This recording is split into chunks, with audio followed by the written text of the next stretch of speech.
sports and cartilage surgeons. Today we're going to show a unique testimonial. This is a patient that had recurrent instability of the patella and eventually was found to have a cartilage defect, and then an acute injury caused this plus tore their ACL. So this combo is pretty unusual. And what we did is kind of a staged approach. So the first part we did an ACL repair, then about 3 to 4 months later went back and finished up the patella to get him to actually have a normal knee and have less pain. So we replaced the cartilage with MACI, and then we did an MPFL reconstruction and a TTO. And again, this combination is long, a hard recovery, which we'll go through, about 16 months, but you can say he's back to hockey, he's jumping around, he's still on the road to full recovery. And again, it takes a while, but he's really happy. And again, for a lot of surgery, we had a really good result, so enjoy. So my name is Kyle Berquist. I play hockey and I grew up playing hockey. I've dislocated my kneecaps many times over, but kind of thought that that was in my past and maybe was playing a little too aggressively in the adult league and went down funny and I thought I had just dislocated my knee again, but it was quite apparent that the next day it was more than just a regular dislocation of the kneecap. So I wasn't able to walk. I wasn't able to put pressure on it. I couldn't bend my knee without having extreme pain.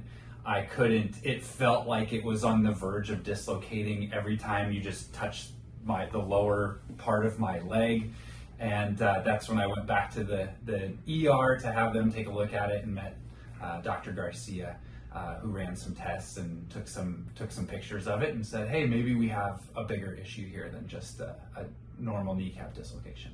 I remember sitting in the patient visiting room, just not knowing what's going on, except for the fact that my knee hurts really, really bad. And Garcia comes in with the images and goes, "This is my jam."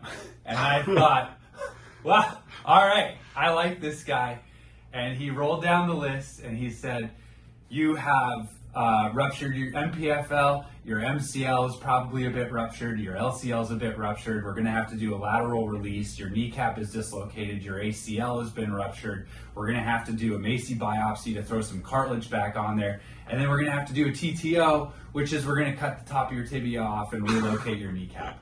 And I just broke down crying, because that was too much at one time. But that was 16 months ago, and here I am today, having gone through all that. And yes, it was a lot, and emotionally and psychologically, it was really hard sometimes. But I am back on the ice, coaching both my kids playing hockey this season. So awesome. Couldn't be. How did you feel about the explanation of the surgeries you needed? The explanation of the surgeries I needed, I was a little bit cloudy and just kind of like, hey, you told me this is your jam, I am up for it. But you did answer every single question that I had. I did understand as much as I wanted to understand at the time. It was one of those things where it's like, I can tell it's getting better, it's very slow, but then you kind of get to this 6 weeks, or at least I did, I got to this 6 or 8 weeks, and all of a sudden I was able to start walking around, I was able to start moving, I was standing, and the second I was able to start moving on my own, without like a crutch or whatever, as soon as I was like walking on it, then it started to get better really fast. And that surgery was September 26th, and I was standing on the bench coaching my kids' team in Martin Luther King weekend. What is that, 4 months later? So it was tough, but it gets there. So talk about how you're doing now. How am I doing now? I can run, I go bike riding, I am out on the ice with the kids. It's there, you can still feel it for sure. Like, it doesn't feel like nothing had ever happened, but if I go back 16 months where I couldn't even walk, stand, do anything, and it felt like it was gonna just fall apart if anyone even touched it, it feels amazing.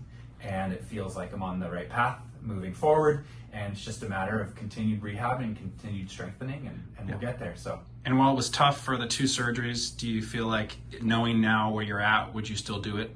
100%.